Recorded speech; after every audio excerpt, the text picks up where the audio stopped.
केंद्र सरकार की ओर से वक्फ संशोधन कानून के लोकसभा में पारित होने के बाद अनुसूचित जनजाति क्षेत्र के डूंगरपुर जिले के भाजपा से जुड़े एसटी वर्ग के नेताओं ने गुरुवार दोपहर 2 बजे प्रेस वार्ता का आयोजन रखा, जिसमें नए कानून बनाने पर आभार व्यक्त किया। इस कानून के बनने से अनुसूची 5वीं और 6वीं के तहत अब आदिवासी क्षेत्र की जमीन पर वक्फ बोर्ड का कब्जा नहीं कर सकेगा।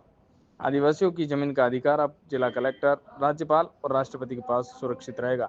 जिले में आदिवासियों की जमीनों पर वक्फ के कब्जे हटाने का अधिकार देने पर भी खुशी व्यक्त की है। भारत आदिवासी पार्टी के सांसद राजकुमार रोत के नए संशोधन बिल के विरोध में वोटिंग करने पर उन्हें बीजेपी नेताओं ने आड़े हाथों लिया।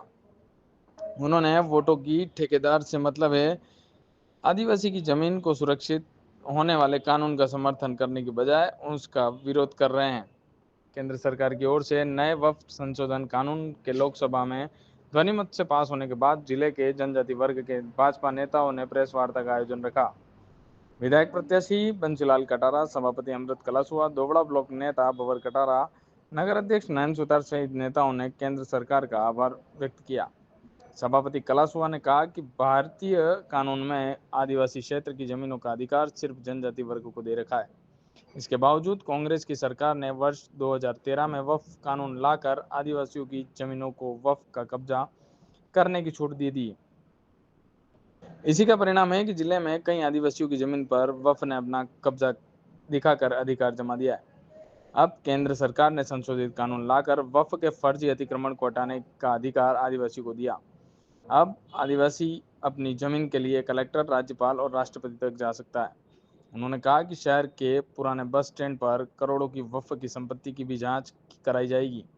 भाजपा विधायक प्रत्याशी बंसीलाल कटारा ने कहा कि अनुसूचित क्षेत्र में वर्ष 1965 से सर्कुलर में कई खसरे आदिवासियों के नाम थे। जल, जंगल और जमीन की सुरक्षा करने वाले आदिवासियों की जमीन पर वक्फ के नाम पर कब्जे हो गए हैं। अब नए कानून के बाद वक्फ की इन संपत्तियों को पुनः आदिवासियों को दिलवाया जाएगा। उन्होंने कहा कि भारत आदिवासी पार्टी से सांसद राजकुमार रोत आदिवासी के हितों और सुरक्षा की बात करते हैं, उनके वोटों की राजनीति करते हैं, लेकिन आदिवासी की जमीन पर कब्जा करने वाले वक्फ को हटाने के लिए नए बिल का संसद में विरोध कर रहे हैं। उन्होंने कहा कि लोकसभा में सांसद राजकुमार रोत ने नए बिल का समर्थन की जगह विपक्ष का साथ दिया, जो सिर्फ आदिवासी वोटों की ठेकेदारी कर रहे हैं, उनके भले का कोई नहीं सोच रहे हैं। नए कानून से सांस्कृतिक परंपरा और धरोहर की सुरक्षा भी मिलेगी। की जमीनों का अधिग्रहण किया है। डूंगरपुर में भी ऐसी प्रॉपर्टियां हैं, आप चाहे सड़क पे, आप चाहे पहाड़ी पे जाके अपनी प्रॉपर्टी दर्शाते हैं, ना कोई आपका लीगल डॉक्यूमेंटेशन है, ना आपके पास में कोई पत्राचार है। कल ही इनके ओवैसी जी बोले कि ऐसे मुसलमान हैं जिन मुस्लिम के पास में कागज नहीं है, करोड़ों का नुकसान हो जाएगा। भाई, भारत के अंदर भारत के संविधान से देश चलता है। अगर आपके पास कागज नहीं है तो आप इसकी वक्फ की प्रॉपर्टी घोषित कैसे कर सकते हैं? आप सभी पत्रकार बंधुओं के माध्यम से यह संदेश केंद्र सरकार और राज्य सरकार को धन्यवाद के रूप में आज हम एकत्रित आए हैं, और यही विषय था। और ये सांस्कृतिक जो धरोहर है जनजातीय क्षेत्र में, हमारी जो परंपराएं हैं, उसको भी सुरक्षित करने का काम केंद्र सरकार के इस संशोधित बिल ने किया है। क्योंकि हमारे लोग सीधे हैं, सरल हैं और बहकावे में आते हैं। ऐसे ही हमारे कानूनी अधिकारों की सुरक्षा भी सरकार ने की है।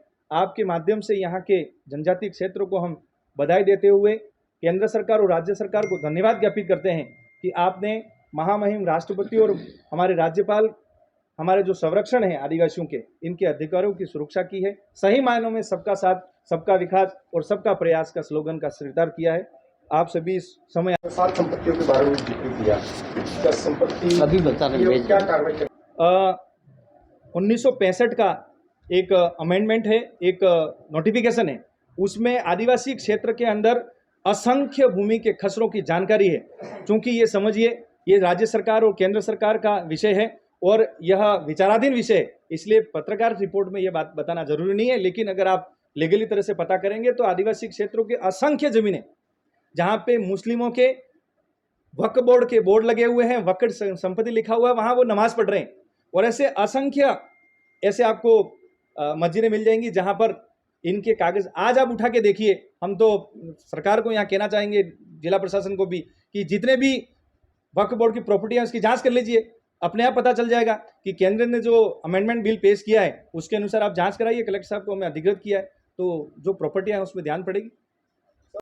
विशेष तरह से जो हमारे यहाँ के सांसद हैं भारत आदिवासी पार्टी के, कल उन्होंने संसद में अपनी यहाँ की जनजाति प्रतिनिधियों के तौर पे जब यहाँ रहनुमा बनते हैं आदिवासी क्षेत्र के और वो कहते हैं कि हम आदिवासियों के हितैषी हैं और वो वक्फ बोर्ड बिल का कल जो अमेंडमेंट बिल आया उसका वह रिजेक्शन कर रहे थे, उन्होंने कहा हम उसके विरोध में हैं। मैं ऐसे नेताओं को समाज के नाम पे जो ठेकेदारी कर रहे हैं उनसे ये आगाह करना चाहूँगा कि आप जल जंगल जमीन की बात करते हैं, आप आदिवासियों के रहनुमा बनते हैं, आप आदिवासियों की एक बड़ी पार्टी बताते हैं, तब आदिवासियों की जल जंगल जमीन की केंद्र सरकार ने जिस बिल में प्रोटेक्शन दिया है आप उसका विरोध कर रहे हैं। इससे ये साफ दर्शाता है कि आप वोटों की छोटे से एक समूह के वोटों के चक्कर में आप अपने दोस्तों के सलाहों पर संविधान के प्रावधानों के विरुद्ध जाकर यहाँ की जनजातीय क्षेत्र शेड्यूल 5 और शेड्यूल 6 के विरुद्ध जाकर आदिवासियों की विरोधी गतिविधि कर रहे हैं। ऐसे लोगों को भी जनता आने वाले समय में इनका जो ओरिजिनल जो दोहरा चरित्र है वो दिखाएगी। मैं आप सभी पत्रकार बंधुओं क्षेत्र के आदिवासी भाइयों और आम सभी जनों से ये खुशी जाहिर करते हुए आपको बताना चाहूँगा कि पहले वक्फ बोर्ड में अगर जमीन अधिग्रहण की है तो वो वक्फ ट्रिब्यूनल में ही जा सकता था।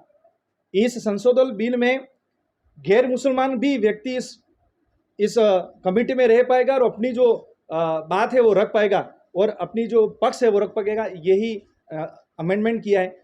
ये अमेंडमेंट और दूसरा है कि हमारी सरकारी संपत्तियों का जो संरक्षण है वो हमारी जो लीगली एडवाइजरी है उसके अनुरूप होना चाहिए, संविधान के अनुरूप होना चाहिए। पहले वक्फ बोर्ड किसी की बात नहीं सुनता था, वही मालिक था, वही फैसला सुनाता और वही अंतिम सरकार था। अभी इस संशोधन बिल में माननीय जिला कलेक्टर को ये अधिकार दिया है कि किसी भी जमीन पर अगर इसने हक जताया है तो उससे संबंधित जो निर्णय है वो गैर मुस्लिम और मुस्लिम के सहयोग के साथ मिलकर इसका निर्णय किया जाएगा। पहले वक्फ बोर्ड के अधिनियम के बिल में महिलाओं का प्रवेश नहीं था। अभी केंद्र सरकार ने मुसलमान महिलाओं को भी और गैर व्यक्तियों को भी यह अमेंडमेंट किया है। ये स्वागत योग्य कदम है। आप एक मुस्लिम पर्सनल लॉ बोर्ड के अनुसार वक्फ बोर्ड 1955 के अनुसार आपको ये अधिकार दिया था कि आपके पास में जो जमीनें हैं, आपके साथ जो धार्मिक स्थल है उसका आप संरक्षण करें, लेकिन आपने उसका दुरुपयोग किया और उसका पूरा श्रेय कांग्रेस सरकार को जाता है जो 2014 में संशोधन देकर उनको पूरा पावर दिया कि आप जहां अंगुली रखेंगे वो जमीन आपकी होगी। मैं साथियों इसके साथ में और सबका साथ और सबका विकास और सबका प्रयास की इस स्लोगन पर हमें बहुत खुशी हुई और भारतीय जनता पार्टी और जनजातीय क्षेत्र में निवासित होने के नाते हम केंद्र सरकार का स्वागत करते हैं कि माननीय केंद्रीय मंत्री किरण रिजिजू ने जो कहा और अभी भाई साहब ने बताया कि जनजाति शेड्यूल 5 और शेड्यूल 6 में ऐसी किसी भी संपत्ति पर वक्फ बोर्ड अपनी प्रॉपर्टी क्रिएट नहीं कर पाएगा। और साथ ही देश के गृह मंत्री जी अमित शाह ने ये बोला कि अगर वक्फ बोर्ड अपनी मनमानी तरह से किसी ज़मीन पर जनजातीय क्षेत्र में अगर वो प्रॉपर्टी क्रिएट करता है तो वो उच्च न्यायालय पे जा सकेगा। वक्फ ट्रिब्यूनल के अलावा स्थानीय रेवेन्यू बोर्ड में जाके अपील कर पाएगा। यह सारे अधिकार जनजातीय क्षेत्र के शेड्यूल 5 और शेड्यूल 6 में राष्ट्रपति के अधीन है। अभी बताया कि यहाँ हमारे सांसद और विधायक के ऊपर भी जो राज्यपाल है और राष्ट्रपति है वो हमारे अधिकारों को संरक्षण करती है।